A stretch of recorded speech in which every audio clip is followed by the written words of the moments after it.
Hello, water signs. Last but not least this month, somehow I magically avoided pulling all three water signs as the reading next, but we're going to start this off with Pisces. So check out your moon and rising sign for a full complete view of the month if you haven't done so already. We had Saturn station direct on November 3rd. It happens every year, it goes retrograde. So we also have a new moon happening November 13th. That's with the sun and moon conjunct Mars at 26 degrees Libra in sidereal astrology. And then we have the full moon happening at 10 degrees Taurus on November 27th. And the new moon on the 13th is opposite Uranus. So some wild, unexpected events could happen with Mars, the planet of action, war, aggression, sitting there conjunct the sun and moon in the sign of Libra. Libra does rule the 7th house of partnerships and open enemies. Pisces, you rule the 12th house of hidden enemies. So let's see what messages for Pisces for the rest of November. Okay. Well, we're at the end of something. Number 21, the world, completion of a cycle. Let's see what it is we're finishing up this month. Ooh, Two of Cups, Venus in Cancer, healing love, coming together too, complete union. The Six of Coins. This is the moon in Taurus position, and that's the full moon at the end of November. Also the scales Libra there, the new moon in Libra.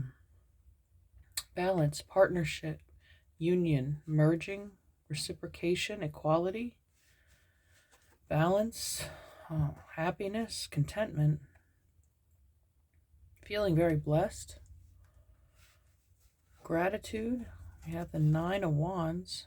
That came in reverse. We have Nine of Coins, Nine of Wands, 99. A number associated with Jupiter by Gematria. And then we also have the Ten of Swords. Yeah, the end. We started with an ending. We ended with an ending. So it's the end of the pain, though. It's the end of the suffering, the worry. It's almost like this Nine of Wands person, this is his past. Complete betrayal. And then it's left him kind of wounded and wary. And looking towards this future. And there's a lot of beauty here. There is, regardless of your gender, just in this depiction, a man looking at a woman in a garden, feeling maybe intimidated by her, wanting to approach, not feeling worthy or ready or trustworthy.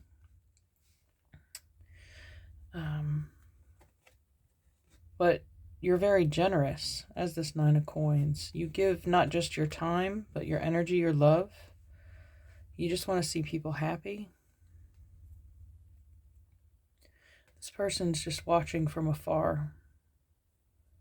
They notice how much you care, and that really attracts them to you because they've come from such an uncaring background. You have a lot of depth and compassion here with the Two of Cups, being a water sign, being the emotional, the most intense emotional sign.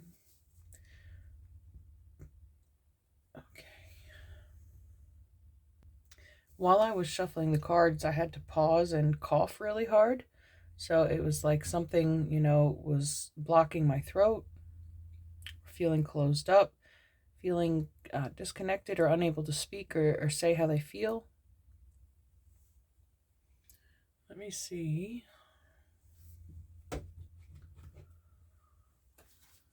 What our astrology cards can add to the picture. Maybe what sign is this person? What's the nature of this relationship? Air, so it could be Gemini, Libra, or Aquarius. Again, we could be talking about Libra new moon in the middle of the month, where these things become apparent to you or the other person. Maybe that's when you clear your throat and speak your truth. We have Earth, Taurus, Virgo, Capricorn, persistence, patience, and practicality. It's like waiting, there's no rush here. There is slow and steady. It's stable, like taking things slow, one thing at a time, ensures a steady foundation for proper growth. We have house 1 flip out, which is Aries. Individuality, self-image, and approach to life. Feels like a very 9 of coins quality. South Node, destined to release, yeah. That's this 10 of Swords. And Cancer, nurture, comfort, and protect. I mentioned that nurturing quality here in the 6 of coins, 9 of coins. 6-9 makes this symbol here, Cancer. So this individual could be a Cancer. We have Venus in Cancer. Okay, one more. House 9, spiritual growth. 999, coming again to the end of a cycle. Like you're almost there. You're feeling this thing come to an apex. And underneath we have Uranus. That's conjunct, or I'm sorry, opposite the new moon on the 13th of November. Radically change. So a radical change, radically releasing this South Node too. Going a new direction, setting your sights higher with that 9th house there. Raising the bar for yourself, for your partnerships. Okay, let's see, get a journey card for us.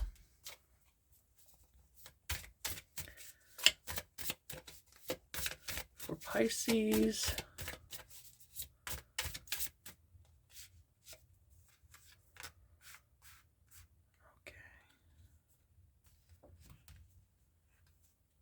Okay. Underneath we have play. All right, so something you're doing to have fun, relax, reconnect with your childlike creativity and energy. That's very helpful in healing these wounds of the past. Maybe that's something that you engage in with this Cancer person. Connected, yeah, there's a strong connection here. Cancer and Pisces complement one another. Persona. Okay, so I don't feel like with this person, I feel like there's like this worry that what you see is not what you're going to get. It seems almost too good to be true. Like, who are you? Where did you come from? But once you get to know this person, you get closer and closer to their core and realize that this is honestly who they are. And it was born out of experiencing multiple personas that failed. That maybe they tried on, different roles in the world until they found their purpose and got to the core of who they are. And it's either that or you're seeing through their persona and you understand why this person has to wear certain masks for their own protection, but not to deceive you. Okay. Get a Rose Oracle here.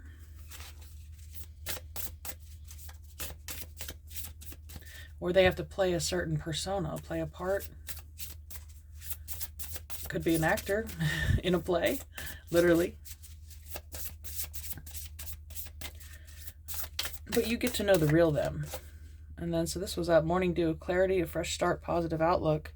Yeah, following this healing there that's happened in the 9 of Wands and the 10 of Swords, the Rose of Venus, alignment, flow, right relationship, and harmony.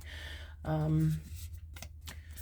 a couple more. Rapture, sensuality, love, devotion, romance, ecstasy, and pleasure.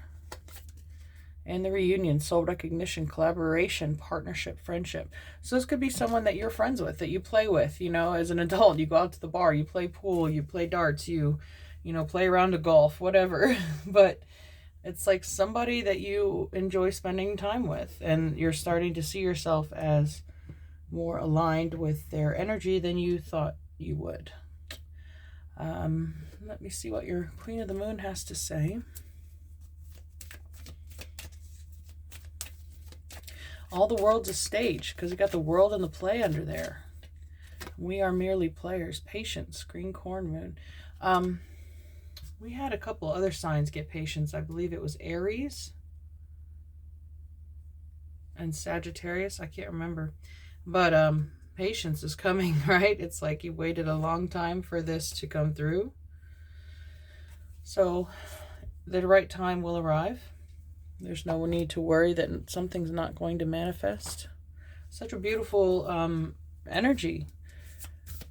Of course it'll manifest. You're focused here, there. It looks like a portal. Staring into, or like scrying. You could enjoy stargazing together or invite them to do so. The Sage, be devoted and committed. Absolutely. I don't think that's going to be an issue in this partnership. Stay rooted and grounded. Earth Guardian also looks like the Archangel Raphael card, who's also green, which is guardian of the heart chakra and healing. But yeah, like I said, slow and steady wins the race here. Earth is the slowest moving element, but it's the most stable, long lasting. We even give, compressed earth as an engagement ring. A diamond is suppressed coal that's put under pressure. And over a long period of time, it turns into something beautiful. And just split the deck there. Moon, take note of intuitive messages. So I've been getting these indications of the new moon and the full moon, the end of this month. Mirror Guardian, take time to reflect. And this person, I got this scrying feeling, looking into the void there. That could be a form of meditation. It's a Journey of Love deck. I'm going to get an oracle that maybe will give me a perspective of this other person. What are they thinking, feeling about this connection as they observe you, as they think about approaching? Number 3, Burning Hero. Someone could see you as their hero. Taurus had that message. You're somebody's hero. And that's an earth sign. Okay. And for those who are old enough, did you remember that song? I think it's Bette Midler did that song, Wind Beneath My Wings. Like, did you ever know that you're my hero? Yeah. So, as cheesy as that is, it's like this person feels supported and held by you. From the transformative fires of life's tests, you emerge now stronger in self-belief, overcoming self-doubt and fear. That's the 9 of Wands and the 10 of Swords. Shedding the layers that have held you back from burning as a naked flame of divine love. What was I seeing in this card of persona? Layers. Can you perceive the coolness fast approaching to soothe your fire-weary soul? Peace is coming to you now, a respite from the fire before you are ready to burn into love again. The intensity of fire exists in relationship to cool serenity, and you are capable of experiencing both. Your inner fire has pushed you forward, and your creative self-expression will manifest into the most beautiful forms. This is assured. You burn bright now, and yet it will be the cooling of your soul embers that replenish you and inspire you to new creative depths and heights in due time. This oracle brings you a message from the heat of your labor. Sweet success will arise, and you can act now as if that success has already been made manifest. It is only a matter of time before it is so. From that success, new levels of experience and creative manifestation will take place. You are in a powerful creative cycle of intensity and serenity, dancing with each other through your heart like the sweet relationship of day and night. This cycle yields great harvest. Offer yourself in contribution to the greater good, and your harvest will be not only of earthly delight, but of heavenly blessings too. So I got that indication of Jupiter as well earlier in the reading with the 9-9. It has to do with harvest and fertility and expansion, abundance. So there's a growth here definitely happening this month, an acceleration of growth. Okay.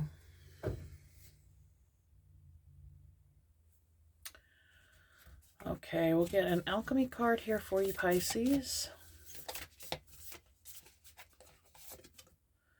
Okay, we've got Mercury.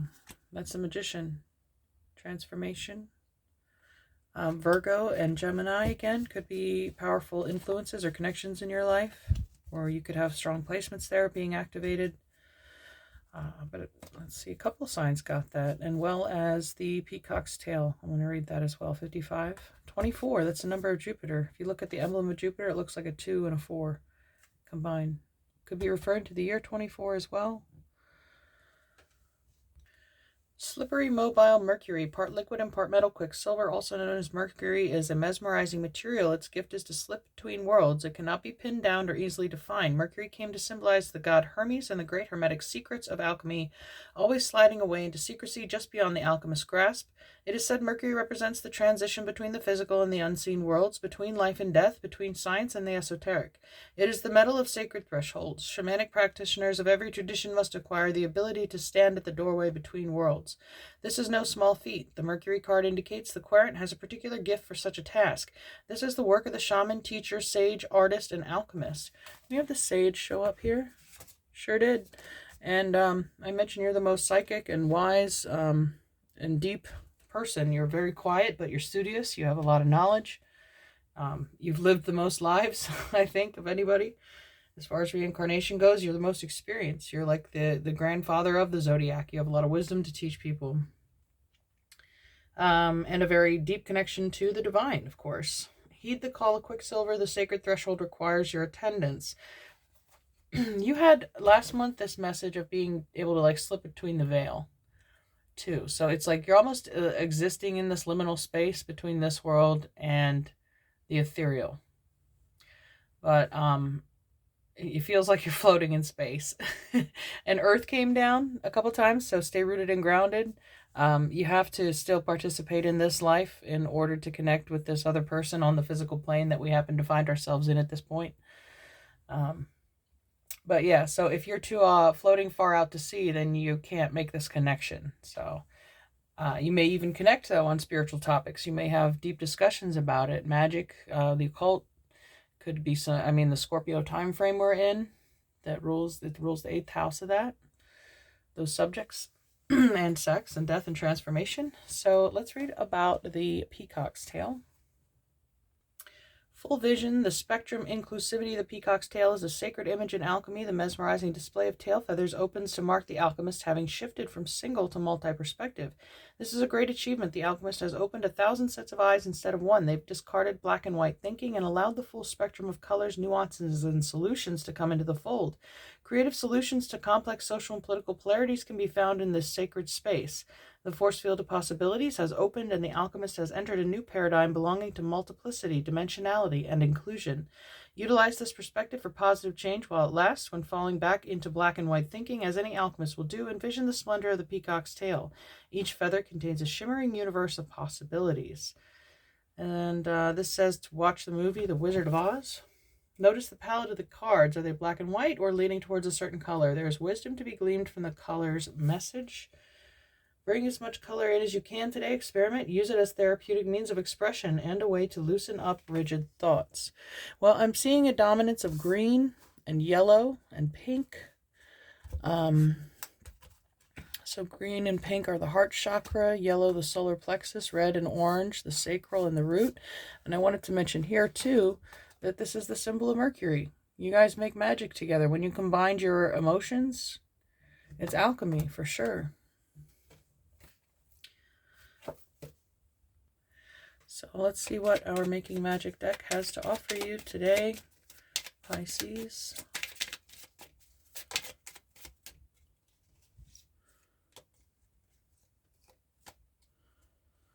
Okay. Achievement. Win the award, accolade, or contract. So victory there in a union. The sun, the golden energy, the sun brings fame and fortune, or just a lot of bright energy. Light to each other. The elements of fire, air, earth, and water combine to create powerful protective boundaries, spiritual, mental, physical, and emotional. So that tells me, that there's a strong magical boundary around this relationship. Philosopher's Stone, powerful manifestation of wishes and goals by harnessing universal energy. Water, there you are. Work with the element of water for healing, purification, and refinement. Maybe drinking more water too. Mystic Star, harmony in the home and great friendships. Oh, I mentioned the play card. This is a friendship. There's great harmony in this relationship too. Isn't that part of the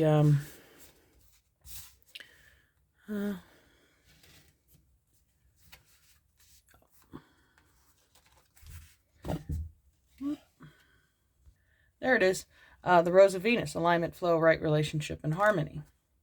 So harmony, like a complementary noise, a complementary frequency that you guys harmonize together, make beautiful music together.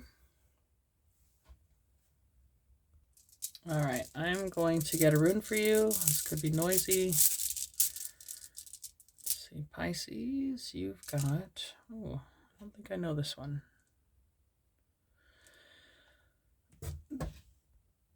Hey, so Pisces, this is the rune Laguz, which means lake or leak.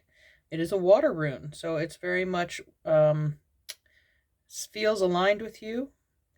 Lake life ever flowing wells from mother depths of darkness. And this says the Laguz rune represents the L sound. Its form most probably derived from a reversal of the equivalent letter in the Greek and Roman alphabets. Its meaning is essentially water, a lake, or a river.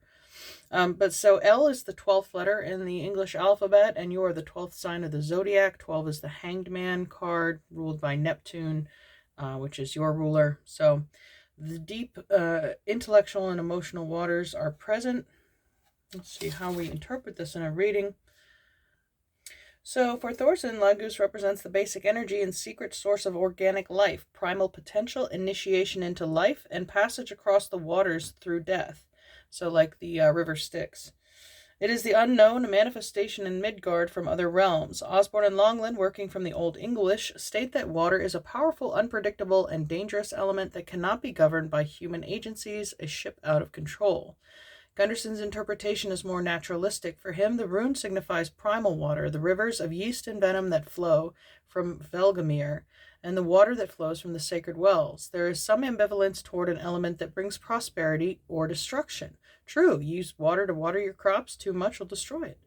So it's a delicate balance. Life-giving running water is constrained with stagnant poisonous water. Laguz is the rune of which life is brought forth into the light. As the leek, it is the protection against danger, especially that which comes in drink. It is a rune of transition between life and death. And it says leek, L-E-E-K, like the vegetable, like an onion. So it's described as a feminine rune associated with the Nerthus and or Norger. She suggests that Nerthus is the mother of Twista and ancestress of Manez and Ingvio. Oswin also feels that the use of lauka in spells may be a metaphor for sorcery, and the leek, the herb that is boiled in the cauldron. Thus, water in this connection may mean astral substance. It is a transmitting agency that can be used to influence others, especially in dream states. When you're ruled by the 12th house, Neptune, dreams. Willis has a similar interpretation, seeing Laguz as a woman, feminine energy with the moon cycle or amniotic fluid. Peterson, on the other hand, sees the leek as a phallic symbol, and Laguz as the male principle. So we're talking about the materials for creating primordial life, or a third energy, as we have the number 3 hero card here, and with the burning hero, burning desire. It could be a union or consummation of a union, an exchange of bodily waters.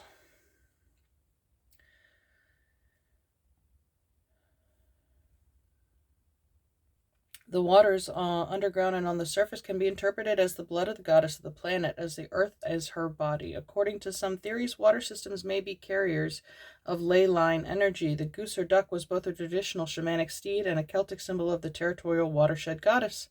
Perhaps because northern peoples were familiar with the water as both a liquid and a solid, the distinction between earth and water was less important.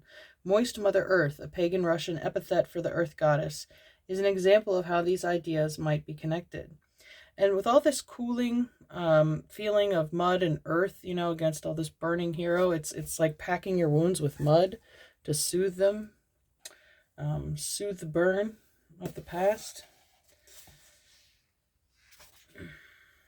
Laguz may indicate a woman or a feminine influence, new life or creativity welling up from the depths of the unconscious, or a need to become more flexible or to learn to understand and move with the currents of life, possibly transitions. Willis says it governs the powers of conception and birth, matters pertaining to the psychic or the unconscious, contact with the spiritual astral realm, the realm of the imagination. It can indicate a need to go with the flow or promise that sympathetic help is coming. According to Peterson, the leek is a healing herb, a balm, psychic or physical protection, a neutralizer of poisons, and aid to intuition. The rune can be inscribed on tools used for these purposes. Gunderson says that Laguz can be used to set other runes to work in secret. Laguz is one of the most powerful of the runes in spellcraft. It has a powerful effect on the female reproductive cycle, especially menstruation. Drawing it emerging from an upended birth row on the womb can help to relieve menstrual cramps and get the flow started, or stimulate contractions in childbirth. It is probably one of the help runes drawn on the palms of midwives. For the same reason, pregnant women should use care in dealing with this rune. Combining it with Fehu and applying it to both partners should aid in conception. Intone Laguz and draw the rune on the brow to dissolve writer's block or dispel a sense of constraint and sterility. Combine it with Uruz to increase its power. The rune can also be used In rain magic, be careful to specify how much water is desired. Include the leek with other protective herbs in wreaths and dried nosegays hung in the house. The herb is also used in Vanir rites and Norse women's mysteries. It's not recommended as an addition to mead, but a stalk can be used to sprinkle a blessing in the air. Cream of leek soup is a fine dish for Norse celebrations. Well, I had no idea that the leek was so powerful. But anyway, I think I've gone on long enough. Pisces, if you're still here, thanks for joining me. I hope you enjoyed the lesson as much as I did. But I think I want to grab one more card for you, actually. The Laguz rune was a very strong feminine water energy. So let's see what comes out of our goddess guidance deck here for you. Any advice for Pisces? Athena, inner wisdom. You know what to do. Trust your inner wisdom and take appropriate action without delay. Okay, so again, listen to your women's intuition. Underneath the deck, we have Rhiannon Sorceress. You're a magical person who can manifest your intentions into reality. Okay, well, have a beautiful November, Pisces. Take care. Bye.